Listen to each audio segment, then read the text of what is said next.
Episódio 1, contando calorias. Emagrecer é só contar calorias? Realmente, quando a gente vai iniciar um processo de emagrecimento, as calorias importam?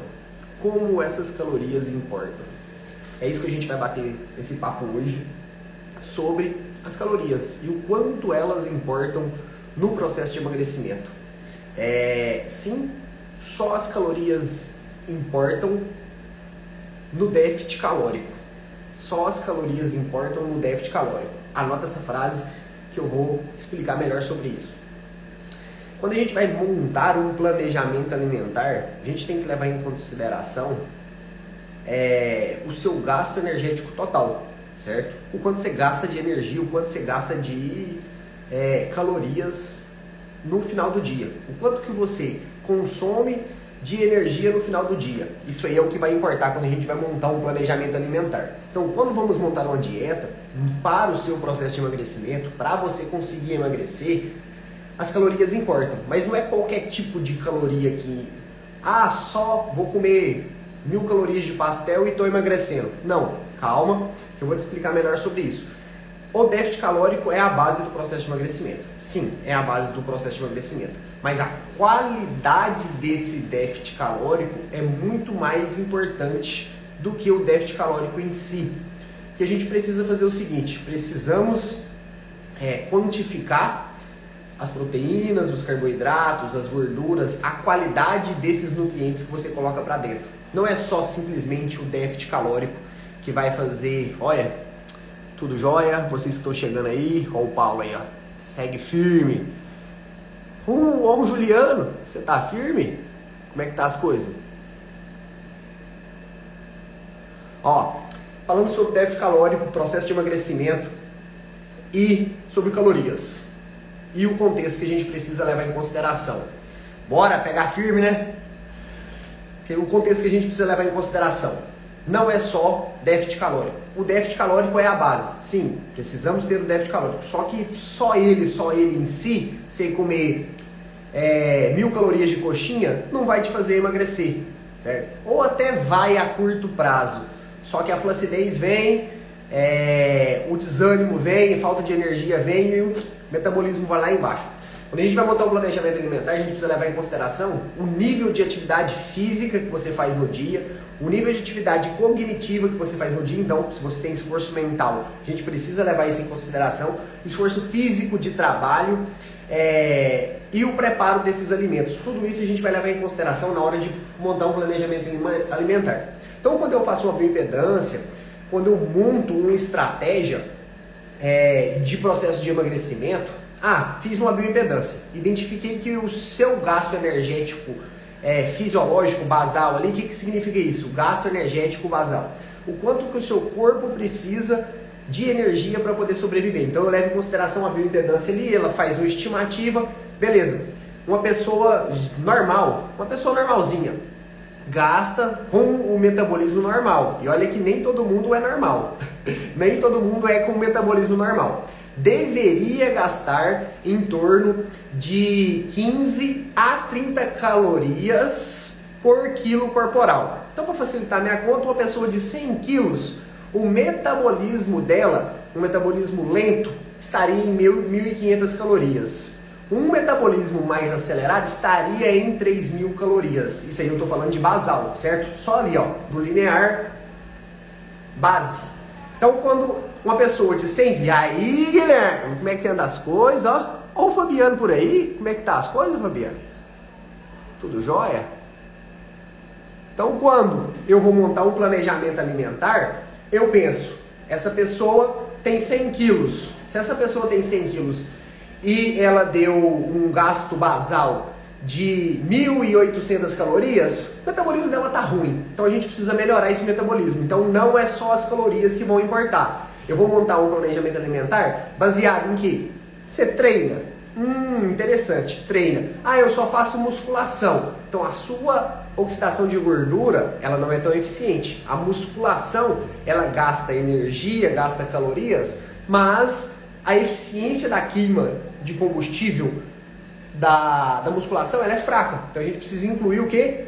Um cardio, o famoso cardio, exercícios que trabalham cardiorrespiratório, trabalha o pulmãozão ali, ó, troca de oxigênio, aumentando o consumo de quê? De energia. Então, correr, pedalar, nadar, elíptico, que mais? Exercícios que a gente pode incluir aí, que são cardiorrespiratórios. Vamos pegar a base, certo? Escada, tudo isso, HIIT, exercícios de esteira, tudo isso trabalham o cardiorrespiratório. Trabalhando o cardiorrespiratório, a gente tem um gasto energético maior. Então imagina comigo, a gente vai somando tudo isso na hora de montar o planejamento alimentar. Então, eu tenho o seu gasto basal, que pessoa de 100 quilos, saudável, que não fez muita cagada no processo de emagrecimento ao longo da vida, gasta 2.000 calorias. Então imagina o seguinte, gasta 2.000 calorias. Faz musculação, já vai gastar ali em torno de 350, 400 calorias. Então dá o quê? 2.450 calorias para quem faz musculação. Só que aí a pessoa quer perder gordura. Se você quer perder gordura, faça cardio. Você tem que treinar, certo? Exercícios de endurance, exercícios que trabalham a resistência do seu corpo. Tem sim, vai melhorar a eficiência da queima de gordura. Então, se você vai fazer uma caminhadinha, se você vai correr pelo menos 3 vezes na semana, a gente aumenta o seu gasto energético semanal em pelo menos 1.000, 1.500 calorias. E aí, onde entra a charada e o que eu vou te falar, que é o seguinte: eu tenho que calcular não pensando no seu dia, mas eu tenho que calcular pensando na sua semana. E aí, são tantas variáveis que no momento da consulta, às vezes eu nem falo isso, porque senão estende muito, porque seria uma aula então de metabolismo energético. Mas imagina o seguinte: você tem o seu metabolismo basal, que vai gastar 2.000 calorias, você tem o seu gasto energético de atividade física, que gasta em média aí 300, 500 calorias, mas eu vou arredondar para 500 calorias para poder facilitar minha conta no final. Já deu 2.500. Você tem o seu gasto diário de atividades motoras no dia a dia, que gasta aí. Se você é uma pessoa que bunda na cadeira o dia inteiro, no escritório, mais tranquila, vai gastar em torno de 200, 250 calorias. 250 calorias para facilitar minha conta. 2.700 calorias. E aí, onde entra o detalhe que muita gente, não é só as calorias que importam. Por quê? Agora entra no assunto que eu queria falar com você, que é o seguinte: nesse primeiro bloco a gente está falando só sobre nutrição, não estamos falando sobre comportamento. Nesse primeiro bloco é o seguinte: se você comer 100 calorias de chocolate e 100 calorias de ovo, vai ser a mesma eficiência para o seu corpo? Não, porque muita gente ignora a taxa metabólica de digestão, que para as proteínas podem ser em torno de 10 a 15%. Então, imagina comigo o seguinte: se você come 100 calorias de ovo, só para poder digerir esse ovo, seu corpo já gastou 15 calorias. Você entendeu que o ovo e o chocolate vai ter, todos os dois têm as mesmas 100 calorias. Só que colocou para dentro, o seu corpo vai digerir, a taxa de digestão é diferente. Então, só de você comer o ovo, você já tem perca energética da digestão. Então, aquele ovo que era 100 calorias já cai para 85. Aquele chocolate que você comeu continua as mesmas 100 calorias, porque não tem taxa de digestão. Passou estômago, intestino, glicose lá no talo. Aí entra um outro detalhe que a gente desperta, que não é o assunto de hoje. Hoje o assunto é só metabolismo energético, só sobre calorias. Ó, o Vitor, ó, tá por aí? Como é que tá as coisas? Você tá firme? Renata. Só sobre metabolismo energético que eu tô falando para poder entender sobre. Beleza. Ah, mas eu vou encher a cara de proteína, então carne eu vou comer à vontade. Não, porque carne, se for carne vermelha ainda de churrasco, tem gordura. O que eu quero que você entenda? Que a taxa de metabolismo, ela também entra no cálculo da minha dieta.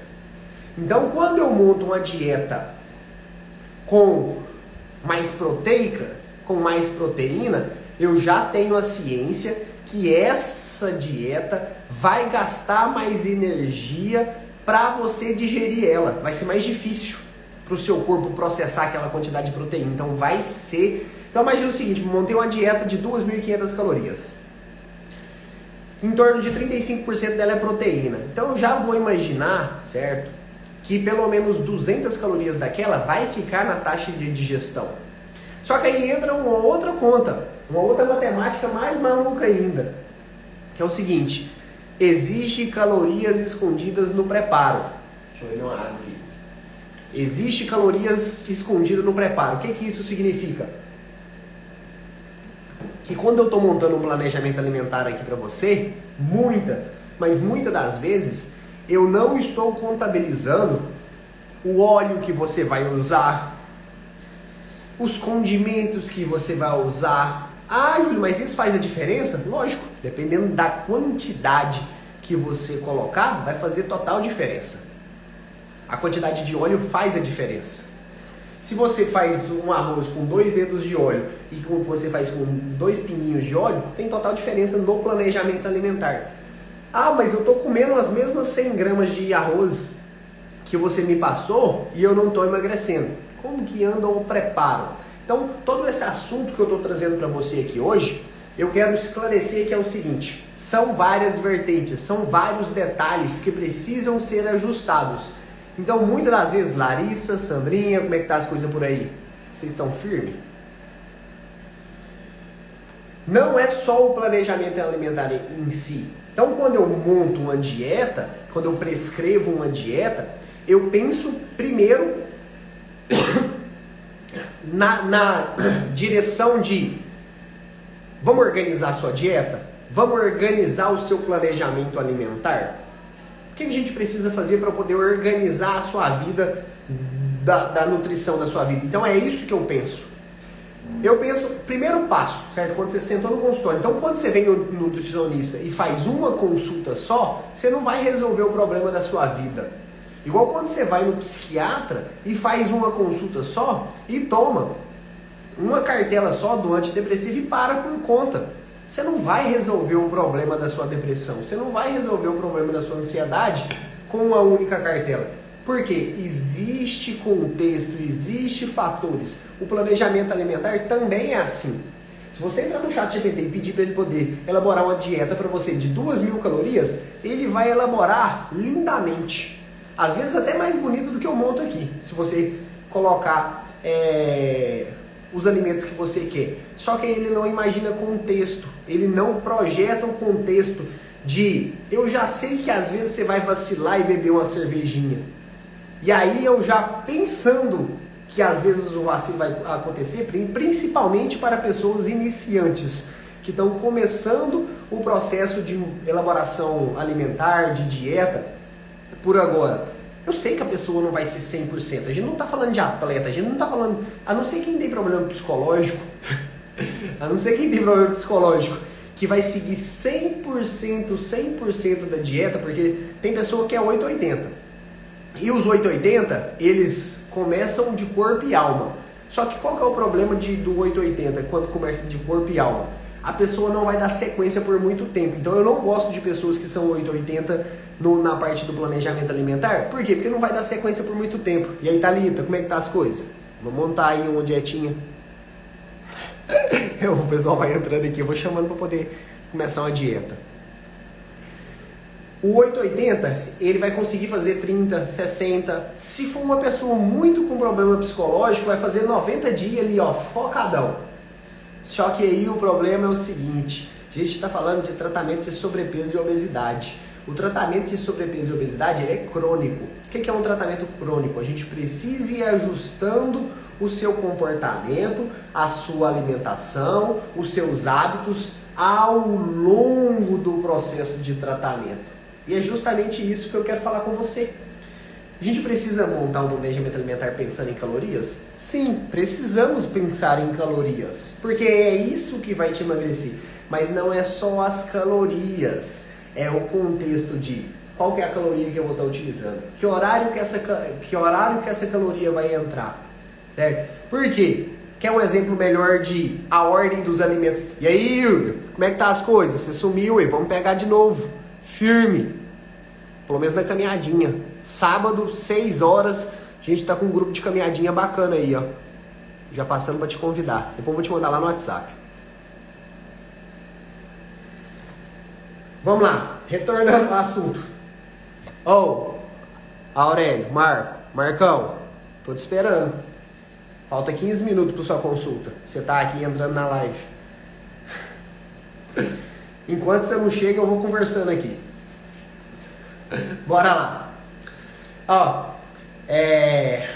A ordem dos alimentos importam e você precisa entender que se eu tenho uma refeição, certo? Um almoço que tem 500 calorias e ambos, um tem mais proteína, o outro tem mais carboidrato. Se eu começar a comer pelo carboidrato, imagina o seguinte, eu tenho um almoço, uma refeição que ela tem um bife, arroz, feijão e a salada. No outro eu tenho arroz, feijão, um pouquinho de carne e uma sobremesa. Se eu começar pela sobremesa, eu vou ter mais fome ao longo do dia. Aí você fala assim, por quê? Porque você vai despertar um contexto ali de hormônios no seu estômago e intestino que vai elevar mais a insulina, a glicemia, e você vai ter mais dificuldade para sentir saciedade, você vai ter mais dificuldade para sentir saciado. Então você vai precisar comer muito mais. E aí é onde entra às vezes você repete o prato. Por quê? Porque a ordem dos alimentos importam na hora do planejamento. Então quando você está aqui comigo fazendo um planejamento alimentar, eu te falo assim, começa pela proteína e pela salada e depois você passa para o arroz, o feijão e a sobremesa fica por último. Por quê? Forramos o estômago com vegetais e proteína. A taxa de digestão começa ali. Então começou a taxa de digestão, ela vai ser uma digestão mais lenta. Por que o pessoal adora Ozempic, Saxenda e Mounjaro?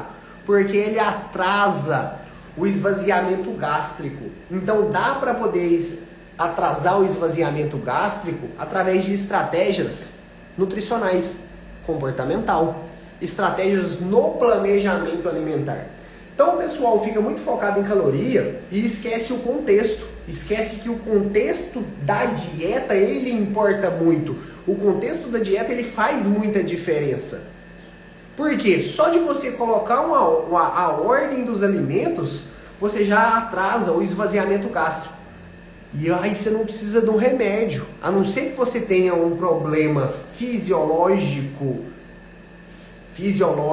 ou mental. Mental eu falo assim, que tem compulsão, tem um problema psicológico. A não ser que você tenha um problema psicológico de compulsão alimentar ou um problema fisiológico de dificuldade de produzir hormônios ali, o medicamento vai fazer sentido. O medicamento ele ajuda em determinado contexto. Eu não sou contra medicamentos. Eu acho que é um recurso extremamente válido, principalmente quando a gente está mudando. Inclusive entra aí um detalhe que muita gente acha que quem usa remédio, Thalita, eu preciso comer, tem que comer. E um dos maiores erros, o pessoal acha que precisa passar fome para emagrecer. Não precisa passar fome. Passar fome, ela funciona quando você é jovenzinho, quando você tem 15, 16, 17, até uns 20 aninhos. E aí, quando passa fome, você perde 2, 3 quilos e consegue entrar no vestido. Depois disso, você vai estragando o seu metabolismo e fica cada vez mais difícil ter resultado.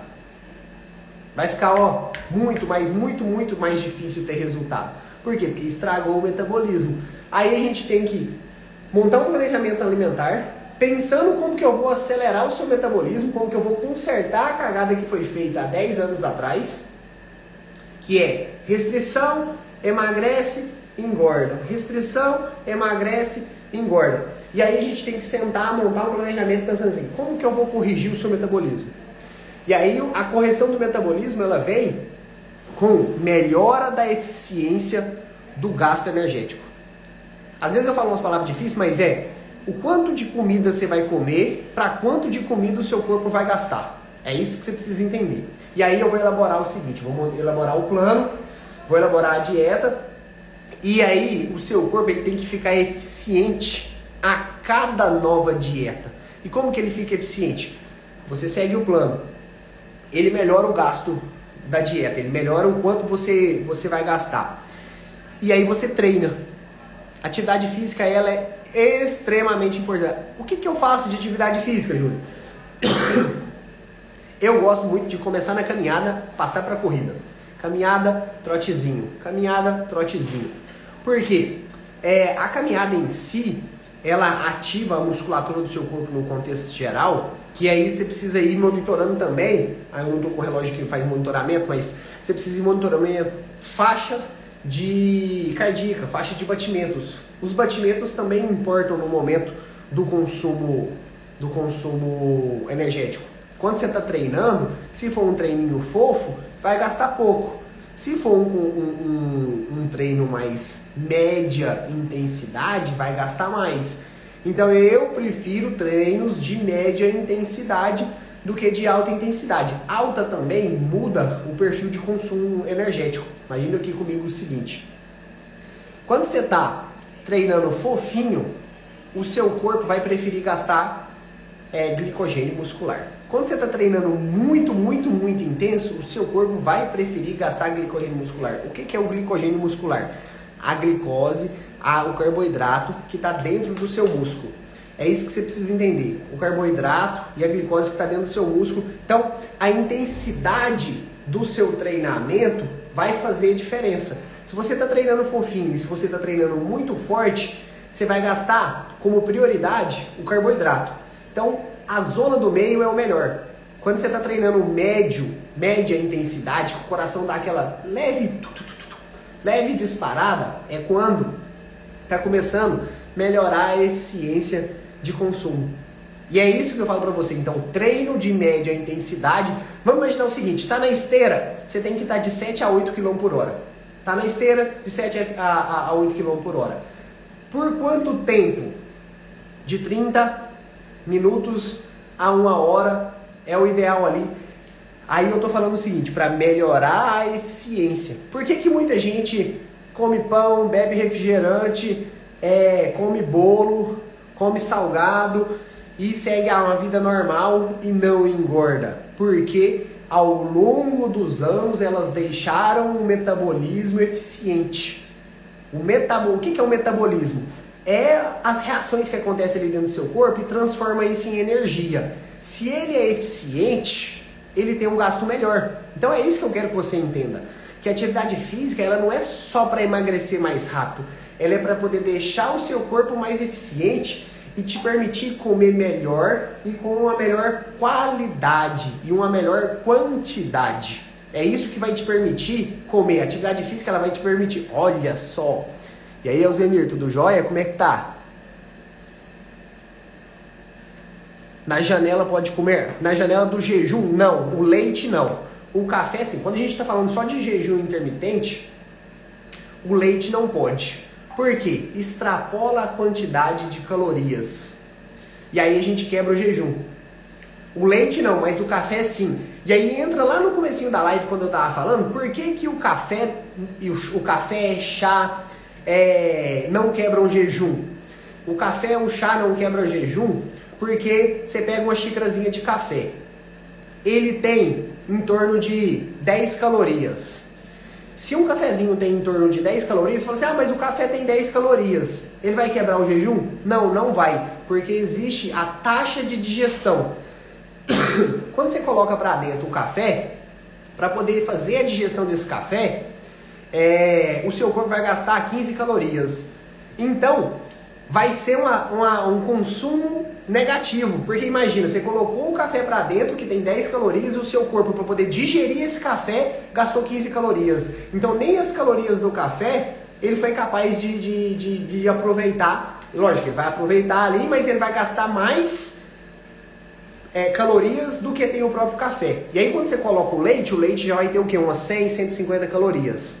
Então, o seu corpo, para poder digerir aquele leite com aquele café, ele vai gastar em torno de 30 calorias. Entendeu? Por que isso não quebra? Por que isso quebra o jejum? Justamente, então tudo que tem muitas calorias quebra o jejum. Aí não pode. Aí na estratégia do jejum, né? Quando a gente fala de estratégia de jejum. Falou tudo, eu faço atividade física tem 22 anos. Minhas amigas falam, aí você come, bebe, não engorda. Agora entendi por que durante anos mantive meu corpo. Justamente, porque o seu corpo, ele é eficiente em queimar calorias. E aí entra um detalhe, você não é do tipo de pessoa que fica extrapolando. Porque se você é do tipo de pessoa que extrapola todo final de semana, o corpo também não aguenta, ele é eficiente, mas aí a medida a longo prazo vai aumentar 1 quilinho, 2 quilinhos, 3 quilinhos. Mas se você mantém o equilíbrio ali, seu corpo gasta 2.000 calorias e você está sempre gastando essas 2.000 calorias, aí chega um final de semana, você vai e passa para 4.000 calorias. Mas você mantém o gasto com atividade física, vai ficando, o seu corpo fica eficiente. E aí o corpo ele deixa de ser eficiente quando a pessoa faz o quê? Aí entra um detalhe do jejum, porque que a gente tem que ter cautela com o jejum, e eu não recomendo jejum para todo mundo, só para quem eu já treinei a eficiência do corpo. O jejum de 16, 18, 24 horas, ele é um processo de restrição. Então, se ele for mal executado, ele vai travar o seu metabolismo. E aí o seu metabolismo ele vai deixar de ficar eficiente. Vai ficar mais difícil você emagrecer. Por quê? Porque o corpo se protege. O nosso corpo ele não quer perder energia, ele não quer perder gordura. A gordura é proteção. Então, tudo isso são estratégias. Estratégias que a gente vai pontuando, a gente vai calculando no planejamento alimentar, na estratégia da atividade física, porque não é só fazer atividade física de qualquer jeito. Quando eu estou falando de emagrecimento, certo? Quando eu falo de performance, a história é outra. Deixa eu ver aqui se meu paciente está para chegar, porque ele deve estar para chegar. Não, ele não chegou não. Não é só treinar e treinar de qualquer jeito. Tem que ter a metodologia. Por isso que a gente tem as orientações, as assessorias. Por quê? Eu vou ali e faço um treininho de musculação e treino um grupo muscular por vez. É bom? É melhor do que ser sedentário. Eu já chego parte dessa premissa. Só que vou ter resultado? Não vai ter resultado. Porque o treinamento precisa de metodologia. Da mesma forma que o planejamento alimentar precisa de metodologia, precisa de estratégia. Quando a gente... E aí, a gente interlaça a atividade física, a nutrição, o estilo de vida, a gente interlaça ali o bem-estar e a saúde, o emagrecimento, com o gasto de energia, com o gasto de calorias, em termos de a metodologia que a gente vai trabalhar, ela tem que caber, tem que servir certinho na sua vida. Por que receita de emagrecimento, receita de dieta da moda, muitas das vezes não funciona para todo mundo, mas funciona para algumas pessoas? O estilo da dieta, estilo do treinamento, às vezes veste na vida daquela pessoa, mas às vezes não veste na sua. Então, eu não sou um robô, eu não posso montar dietas igual o ChatGPT monta. Porque eu tenho que pensar que algumas pessoas trabalham sentadas, outras pessoas trabalham em obras, outras pessoas trabalham andando o dia todo. E aí, vou pegar um exemplo de um parceiro, que é o Luan, corredor, que ele trabalha treinando pessoas, então o serviço dele é a atividade física, é treinar pessoas, e ele tem o treino dele. Imagina o seguinte, o gasto energético total dele é na casa das 5.000 calorias. Na casa das 5.000 calorias. E aí quando eu coloco para ele um pão com a geleia, um pão com doce, muita gente fala assim, eu vou comer também. Ele vai correr melhor. Mas aí a pessoa está com 30, 40% de gordura no corpo.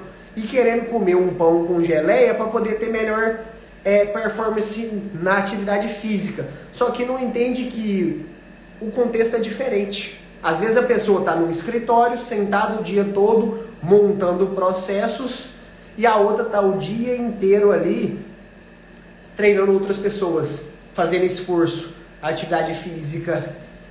E aí, Mari, como é que tá as coisas? Seguindo o plano bem? Você tá firme? Conseguiu voltar a treinar? Eu espero que sim, hein? Recuperou da lesãozinha? Ó, então, muitas das vezes eu tenho pessoas que gastam 2.500 calorias porque fazem muita atividade física e eu tenho pessoas que gastam muita caloria porque o corpo é eficiente. E eu vou pegar um exemplo seguinte. Uma pessoa que gasta 2.500 calorias só basal e uma pessoa que gasta 2.500 calorias por esforço externo, certo? Tem que ser diferente o planejamento alimentar. A dieta é diferente. É isso que eu quero explicar para vocês hoje. A gente vai chegar ao fim aqui da nossa live, do nosso bate-papo. Bem sim, firme, aos treinos não voltou. É difícil, vai voltando aí devagarzinho, dependendo a gente vai, agora no seu retorno a gente faz alguns ajustezinhos para poder deixar aí esse processo de emagrecimento mais eficiente, certo? Espero que vocês tenham gostado. Já faz tempo que eu venho querendo fazer lives, que eu venho querendo trocar essa ideia pra gente poder conversar, explicar alguns contextos aqui que eu quero, que não dá tempo de explicar aqui no consultório, mas eu vou te falar, vocês acham que eu tô na internet aí, mas é difícil. Eu vou te falar, eu passei uns 15 minutos ali, eu começo live, e olha que eu já faço live tem muitos anos, mas não é natural. Pra mim também não é natural. Eu vou iniciar o podcast, não é natural fazer lives, não é natural abrir aqui a Miriam. Ó, que muito bom, fico feliz de você ter gostado. Mas eu pretendo, pelo menos uma vez ao dia, eu pretendo vir aqui, trazer alguns conceitos, principalmente de algumas consultas, algumas são detalhes, certo? Todos esses assuntos que eu vou trazer aqui são detalhes que às vezes não dá pra poder te explicar aqui na consulta. São detalhes que eu não consigo explicar, e aí eu vou ver como que eu vou fazer com essas lives. Se eu deixo arquivada, se eu não deixo arquivada, se eu monto um banco de dados para poder ficar mais fácil, porque todos os conteúdos que eu vou trazer de agora para frente são complementares à consulta. São complementares que é o seguinte, se você assistir, você vai entender por que eu montei a sua dieta daquele jeito, por que a sua estratégia foi daquele jeito, certo? Então, vou deixar a vergonha um pouquinho de lado e vou vir aqui conversar um pouquinho mais com vocês para a gente poder conseguir ter melhores resultados, certo? Então já deixo aqui o convite para quem quer fazer uma atividade física em grupo, sábado lá na Beira Rio, às 6 horas da manhã, a gente vai sair para poder fazer uma caminhadinha, fazer uma corridinha em grupo ali. Não vai ser nada intenso, vai ser na medida vamos falar assim, vai ser na proporção da galera que aparecer. Tem final de semana que é mais forte? Sim, tem final de semana que é mais forte, mas é porque o grupo que apareceu lá para poder fazer a atividade física foi um grupo mais forte. Se você é iniciante, se você está começando, se você quer começar a dar os primeiros passos na caminhada, na corrida, vai lá, vamos fazer uma interação. A gente explica, ensina, vamos começar a ativar o corpo aí no sábado e em grupo é melhor porque o grupo se ajuda, se motiva e aí a gente vai forçando um pouquinho, tá bom? Aguardo vocês lá, espero que você tenha gostado. O tema de hoje foi sobre metabolismo energético, certo? Foi o quanto de caloria você gasta, o quanto de caloria você precisa e o quão eficiente o seu corpo é e ele precisa ser. E a partir de agora, ao longo desse ano, a gente vai deixar o seu corpo muito, muito, muito mais eficiente para você conseguir comer com liberdade e conseguir emagrecer. Conseguir emagrecer. É o mais importante. Comer com liberdade e conseguir emagrecer. Tá bom? Tchau, tchau. Um grande abraço e a gente se vê no nosso próximo conteúdo ou aqui comigo. Júlio, aborda a dificuldade de emagrecer na menopausa, por favor. Ó, já vou até printar isso aqui, porque pode ser, sim, um dos temas que a gente vai estar falando sobre dificuldade de emagrecer na menopausa por causa dos hormônios. Não só hormônios, mas o corpo fica uma loucura.